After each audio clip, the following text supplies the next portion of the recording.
आज हम टॉपिक लेकर के आए हैं बेसिक एनाटॉमिकल टर्मिनोलॉजी। ठीक है, आज हम पढ़ेंगे बेसिक एनाटॉमिकल टर्मिनोलॉजी। तो गाइस वीडियो को शुरू करने से पहले आपसे छोटी सी रिक्वेस्ट है, अगर अभी तक आपने हमारे चैनल को सब्सक्राइब नहीं किया है तो नीचे जाइए लाल बटन में सब्सक्राइब का उसको जाकर के दबा दीजिए और बेल आइकन आएगा उसको प्रेस कर लेना। ओके, चलो अब हम बात कर लेते हैं बेसिक एनाटॉमिकल टर्मिनोलॉजी की। तो उससे पहले के जितने भी टॉपिक है ये हम बी फार्मा फर्स्ट सेमेस्टर के लिए वीडियोस बना रहे हैं। तो ये पहली यूनिट का टॉपिक है, लास्ट वाला टॉपिक है। ठीक है, फर्स्ट यूनिट का फर्स्ट पार्ट का लास्ट टॉपिक है। तो उसमें हमने सभी टॉपिक लगभग कंप्लीट कर लिए हैं। उसके बाद हम सेल्यूलर लेवल ऑर्गेनाइजेशन, मतलब कि हम एक सीक्वेंस वाइज में पूरी वीडियोस बना रहे हैं। तो आपको पूरी वीडियोस अगर सीक्वेंस वाइज देखनी है तो आप प्लेलिस्ट में जाइए, बी फार्मा फर्स्ट सेमेस्टर करके वहाँ पे प्लेलिस्ट आपको मिल जाएगी। तो आप पूरी वीडियोस वहाँ से देख सकते हो। ठीक है, और अब बात, आपको अगर नोट्स चाहिए, नोट्स आपको हमारे फेसबुक ग्रुप AA वैदिक ज्ञान KD के नाम से ही हमारा फेसबुक ग्रुप है, वहाँ पे आपको पूरी यूनिट के और टॉपिक वाइज नोट्स भी अवेलेबल वहाँ पे हो जाएंगे। ठीक है, तो आपको कहीं और चैनल पर या फिर कहीं और प्लेटफॉर्म पे जाने की कोई ज़रूरत नहीं है कि नोट्स वहाँ से ले या फिर अदर कोई वीडियो वहाँ से देखें। एक टॉपिक की यहाँ देख ली, एक टॉपिक की वहाँ। आपको हर सेमेस्टर की, फर्स्ट सेमेस्टर से लेके 7th सेमेस्टर तक की सभी सेमेस्टर की वीडियोस हमारे चैनल पर अवेलेबल हो जाएंगी। तो कहीं और जाने की कोई ज़रूरत नहीं है। ठीक है गाइस, तो अब आ जाते हैं मेन टॉपिक पर, बेसिक एनाटॉमिकल टर्मिनोलॉजी। अब भाई इसके नाम को ही हम समझने की कोशिश करते हैं। सबसे पहले हम अपनी हर वीडियो में बताते हैं, जो भी हम टॉपिक पढ़ रहे हैं सबसे पहले हमें उसके नाम को समझने की बहुत ज़्यादा ज़रूरत है।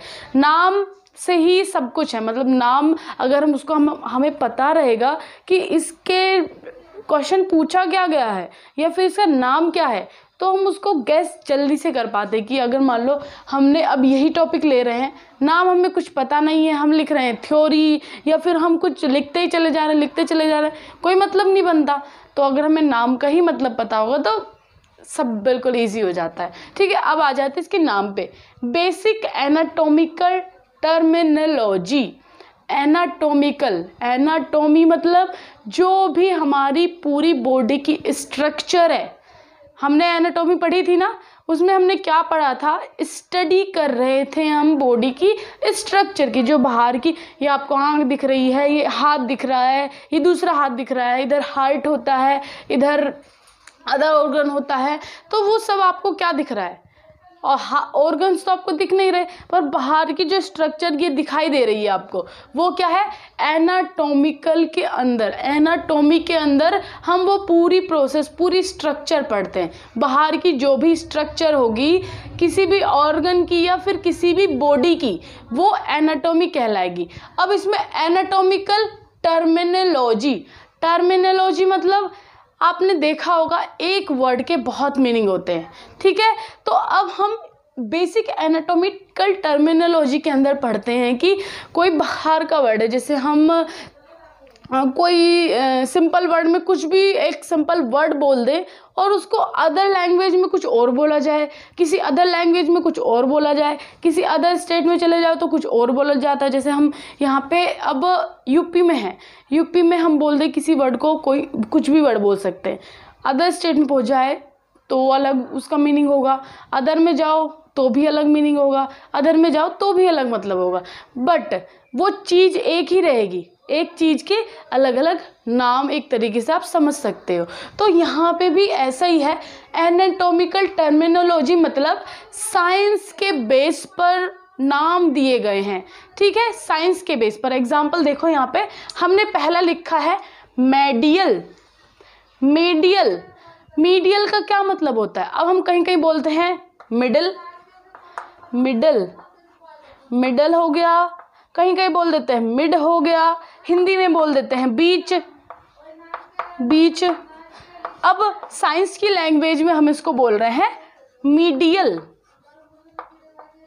अब आई थिंक आपको समझ में आ गया होगा, एक ही वर्ड के बहुत सारे नाम होना। ठीक है, मीनिंग तो इसका भाई बीच ही रहेगा, मीडियल बोल लो, मिड बोल लो, मिडिल बोल लो, बीच बोल लो, मतलब वही रहेगा, पर इसके नाम अलग अलग दे दिए गए हैं। तो उसी तरीके से साइंस की लैंग्वेज में कुछ टर्मिनोलॉजीज है जो आगे अगले सेमेस्टर में सिर्फ उनकी टर्मिनोलॉजी आएगी। अगर हमें फर्स्ट सेमेस्टर में ही पता होगा तो हम फ्यूचर में उसको कंटिन्यू कर सकते हैं। अगर हमें नाम ही नहीं, अब वो एग्जाम में दे देगा प्रोक्सिमल दे देगा, अब हम प्रोक्सिमल का तो मतलब पता नहीं है, फिर हम लिखेंगे क्या वहाँ जाके, है ना। तो वो सब टर्म हमको पढ़नी पड़ेगी। तो कुछ नाम है, टोटल 7 से 8 नाम हम आपको बताएंगे, ठीक है। तो सबसे पहला है मीडियल। मीडियल में हमने लिखा है structure is near to the mid line, the heart is medial to the humerus. अब ये क्या कह रहा है, structure is near to the mid line, कहाँ है, near to the mid line, बीच में है। जो भी स्ट्रक्चर बीच में होगी, इसका सिर्फ सिंपल मतलब ये बताया गया है, किसी भी बॉडी के अगर स्ट्रक्चर में हम कोई भी चीज़ें पढ़ रहे हैं, अगर वो बीच में है तो उसको क्या बोला जाएगा, मीडियल बोला जाएगा, ठीक है। दूसरा है lateral. Structure is further from the medial और at the side of the body. अब लेटरल का मतलब है बीच में ना होकर वो साइड में हो सकता है, ठीक है। लेटरल मतलब साइड वाली पोजीशन, साइड में होगा तो उसको हम लेटरल बोले जाएंगे। जैसे कि हार्ट हमारा कौन सी साइड होता है, लेफ्ट साइड, तो हम क्या बोलेंगे, heart is situated at lateral, मतलब कि लेटरल वो साइड में है, ओके, ठीक है। Proximal, nearer to a point of attachment of a limb or origin of a body part. The femurus is proximal to the fibula. Proximal क्या होता है, proximal का मतलब होता है पास में। अब ये क्या कह रहा है यहाँ पे, femurus is proximal to the fibula. Fibula के फीमर कहाँ पे है, पास में है, ठीक है। डिस्टल, डिस्टल का क्या मतलब होता है, further from a point of attachment of a limb और origin of a body part. The fibula is distal to the femur. अब फिब्यूला, डिस्टल का क्या मतलब है, डिस्टल मतलब हो गया दूर, फिब्यूला फीमर से दूर है, यहाँ पे मतलब further from the point two attachment of a limb, मतलब कि ये किसी पॉइंट पे जहाँ से जुड़ रही है, मान लो ये हमारी यहाँ से कोहनी जुड़ी हुई है, कोहनी हमारी यहाँ पे है, बीच में क्या आ रहा है, ये हैंड का ही पार्ट आ रहा है, ठीक है। अब ये जो हमारी कलाई है कहाँ से दूर है, शोल्डर से दूर है, तो हम इसको क्या बोलेंगे, डिस्टल। ये क्या है, फिंगर हमारी शोल्डर से क्या है, डिस्टल है, मतलब दूर है, ठीक है। एंटीरियर और ventral part of the body beings describe is near to the front of the body. The sternum is an anterior to the vertebrae. जो वर्टिब्रेज होती हैं हमारी, उसके फ्रंट पे, एंटीरियर मतलब क्या बोला गया, सामने की तरफ, ठीक है। वो क्या है, जो हमारी वर्टिब्रेज हैं, ये क्या है, इस तरीके की हमारी वर्टिब्रे होती है, ये जो पीछे रीढ़ की हड्डी बोली जाती है, स्पाइनल कॉर्ड के पास, स्पाइनल कॉर्ड वर्टिब्रे के पास में रहती है उसके अंदर, तो ये हमारी वर्टिब्रे हो गई, ठीक है। ये बैक में हो गई हमारे, बट जो फ्रंट है यहाँ पे होता है, फ्रंट में इसके सामने ही स्टर्नम प्रेजेंट होता है, स्टर्नम। तो स्टर्नम हो गया कुछ इस तरीके से, ये हमारी रिब्स जुड़ी हुई होती है, ये हो गई रिब्स, स्टर्नम उसको जोड़े रखती है। तो वर्टिब्रे के फ्रंट में एंटीरियर पार्ट, एंटीरियर वो क्या है, स्टर्नम है, मतलब सामने की साइड है, एंटीरियर मतलब सामने की साइड। अब देखो, एंटीरियर को हम वेंट्रल भी बोल सकते हैं, डिस्टल मतलब दूर, प्रोक्सिमल मतलब पास, लेटरल मतलब साइड में, मीडियल मतलब बीच में, ठीक है। ये सबका मीनिंग हो गया। अब थोड़े से आगे और भी हैं, 4 से 5, तो वो देखते हैं अब हम।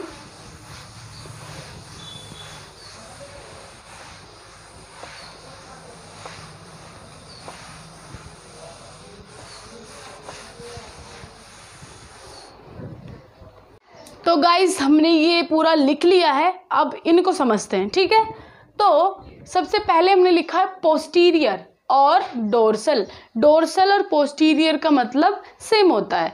तो पोस्टीरियर का मतलब होता है पीछे की साइड, एंटीरियर पढ़ा था हमने फ्रंट की साइड, पोस्टीरियर का मतलब पीछे की साइड। इसमें क्या है, part of the body beings described is nearer the back of the body, the vertebrae are posterior to the sternum। अब जो हमारी स्टर्नम है, ये हो गई हमारी स्टर्नम। स्टर्नम के पीछे क्या है, वर्टेब्रे, यहाँ पे ऐसे। तो हम बोल रहे हैं यहाँ पे पोस्टीरियर की बात हो रही है। पोस्टीरियर में क्या होगा, स्टर्नम के पीछे क्या है, वर्टिब्रे है हमारी, ठीक है। तो क्या बोला जाएगा, स्टर्नम के पीछे हमारी वर्टिब्रे हैं, ओके। तो पोस्टीरियर का मतलब क्या हो गया, पीछे की साइड, डोर्सल मतलब पीछे की साइड। अब दूसरा क्या है, सुपीरियर। सुपीरियर और इन्फीरियर दोनों एक दूसरे से मिलते जुलते हैं, जैसे एंटीरियर पोस्टीरियर था, एंटीरियर मतलब फ्रंट, पोस्टीरियर मतलब पीछे, ठीक। उसी तरीके से सुपीरियर मतलब अपर पार्ट, इन्फीरियर मतलब लोअर पार्ट। देखो कैसे, superior structure near the head, the skull is superior to scapula. Skull किसके ऊपर है, स्कैपुला के ऊपर स्कल है, ठीक है। तो इसमें हम एक एग्जांपल देखेंगे अभी, पहले इन्फीरियर पढ़ते हैं। Structure further from the head, the scapula are inferior to the skull. Scapula क्या है, स्कल के नीचे है। स्कल क्या है, हमारी खोपड़ी, इससे स्कैपुला नीचे हो गया। अब हम सुपीरियर की बात करेंगे, स्कैपुला सुपीरियर के नीचे हो गया, सही है वे। तो स्कैपुला जो हमारी स्कल है वो कौन है, ऊपर है, स्कैपुला नीचे है। और इन्फीरियर में आ जाएगा, स्कल के नीचे स्कैपुला हो गई। अब एक सिंपल एग्जांपल से समझो, ये तो खिचड़ी सी पक गई। यहाँ पे हम एक एग्जांपल लेते हैं हार्ट का। तो हार्ट बना लेते हैं सबसे पहले, ये हो गया हार्ट, ठीक है। अब देखो यहाँ पे किस तरीके से हम आपको बताने की कोशिश कर रहे हैं। ये हो गया,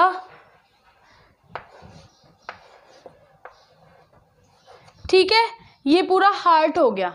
हार्ट में ये जो आपको ट्यूब दिखाई दे रही है, इसमें क्या होता है, superior vena cava, superior vena cava. और ये जो नीचे वाली ट्यूब है वो क्या है, inferior vena cava, inferior vena cava. अब इसमें क्या है, सुपीरियर वेना कावा मतलब कि बॉडी के अपर पार्ट से ब्लड आ रहा है, इन्फीरियर वेना कावा मतलब बॉडी के लोअर पार्ट से ब्लड आ रहा है। तो इसमें सुपीरियर का मतलब ऊपर का ऊपर वाला पार्ट, और इन्फीरियर मतलब नीचे वाला पार्ट, मतलब ऊपर और नीचे का तरीका समझो आप। सुपीरियर मतलब ऊपर वाली चीज़ है, इन्फीरियर मतलब नीचे वाली चीज़ है, ठीक है। तो इसमें जो ब्लड आ रहा है, सुपीरियर में ऊपर वाले पार्ट से ब्लड आ रहा है, इन्फीरियर में नीचे वाले पार्ट से ब्लड आ रहा है। जब हम हार्ट को पूरा डिस्कस करेंगे तब आपको समझाएंगे, ठीक है। चलो अब हम आपको एक चीज़ और बता देते हैं। स्क्रीन पे आप देखो, हम आपको एक डायग्राम दिखा रहे हैं, तो उसमें आपको दिखेगा पूरा का पूरा। स्क्रीन पे आप देखो, यहाँ पे फ्लैश हो रहा होगा। तो इसमें लिखा है लेटरल, मीडियल, लेटरल दिख रहा है आपको। मीडियल के नीचे ही लिखा है मिडल, लेटरल के नीचे ही लिखा है साइड, ठीक है। तो सिंपल बिल्कुल क्लियर में इन्होंने बताया है। लेटरल का मीनिंग हो गया साइड, मीडियल का मीनिंग होगा मिडल। नीचे जाइए, एंटीरियर पोस्टीरियर लिखा है। एंटीरियर मतलब फ्रंट, पोस्टीरियर मतलब बैक। इधर बीच में आपको सुपीरियर और इन्फीरियर भी दिख रहा होगा। सुपीरियर मतलब अपर, इन्फीरियर मतलब लोअर। अब इन्होंने कुछ नाम भी दिए गए हैं इम्पोर्टेंट, जो कि हम एक सिंपल लैंग्वेज में बोलते हैं, बट साइंस की लैंग्वेज में उसको क्या बोलते हैं, फ्रंटल। वैसे तो हम फोरहेड बोलते हैं अपने माथे को, बट जब हम अब फार्मेसी कर रहे हैं तो एक प्रोफेशनल लैंग्वेज भी हमें बोलनी पड़ेगी, तो उसमें हम फोरहेड नहीं बोलेंगे, उसमें क्या बोलेंगे, फ्रंटल। और उसमें जो यूज़ होगी साइंस की लैंग्वेज में, जो हम एग्ज़ाम में भी लिखेंगे, फोरहेड नहीं, फ्रंटल लिखा जाएगा। नोज़ सिंपल लैंग्वेज में नोज़ बोलते हैं, बट अब हमें क्या बोलना पड़ेगा, नेज़ल। चिक, चिक मतलब क्या बोलेंगे, बक्कल। यहाँ पे सभी का दिया है। ओरल मतलब माउथ, माउथ को बोलते थे हम सिंपल लैंग्वेज में, अब क्या होगा, ओरल, ओरल बोला जाएगा। Neck, cervical. Chest, thoracic. Breast, mammary. Sternal, breast bone. Carpal breast, palmar palm. Fingers को डिजिटल बोलेंगे। Leg, crural. Foot, pedal. ठीक है, तो इस तरीके से यहाँ पे इसमें भी दिए गए हैं। Proximal, near middle. Distal, further from middle. Gluteal, buttock, और आ गया है डोर्सल मतलब बैक, लंबर मतलब लॉइन। तो ये सारे आपको नाम बिल्कुल याद कर लेने हैं, अपने माइंडसेट में रखने हैं, क्योंकि जब आप धीरे धीरे सेमेस्टर आपके बढ़ते चले जाएंगे तो उसमें आपको ये कोई नहीं बताएगा कि प्रोक्सिमल का मतलब ये है, एंटीरियर का मतलब वो है। तो अभी से ही आपको अपने ये बेस क्लियर करके चलने हैं। तो अगर आपके बेस क्लियर रहेंगे तो आपको डायरेक्ट अगर कहीं भी लिखा मिलेगा कि पोस्टीरियर लिखा है तो आपके एकदम दिमाग में समझ में आ जाएगा कि पोस्टीरियर का मतलब क्या होता है, बाद में। ठीक है, प्रोक्सिमल का मतलब क्या होता है, पहले। एंटीरियर का मतलब ऊपर। तो ये सब आपको समझ में आ जाएगा। ठीक है, तो बिल्कुल सिंपल है, कुछ भी ऐसा नहीं है कि आपके ना समझ में आए। फिर भी अगर नहीं आता है तो कमेंट में कमेंट करना कि आपके क्या पार्ट समझ में नहीं आया है। ठीक है, तो गाइस वीडियो आपको कैसी लगी कमेंट करके ज़रूर बताना, और थोड़ी सी भी पसंद आएगी हो तो लाइक कर दीजिएगा। चैनल को सब्सक्राइब करे बिना बिल्कुल मत जाइएगा, क्योंकि हम ऐसी ही वीडियोस बनाते रहते हैं। ठीक है गाइस, तो मिलते हैं अपनी नई वीडियो में, तब तक के लिए धन्यवाद। Thank you so much for watching this video.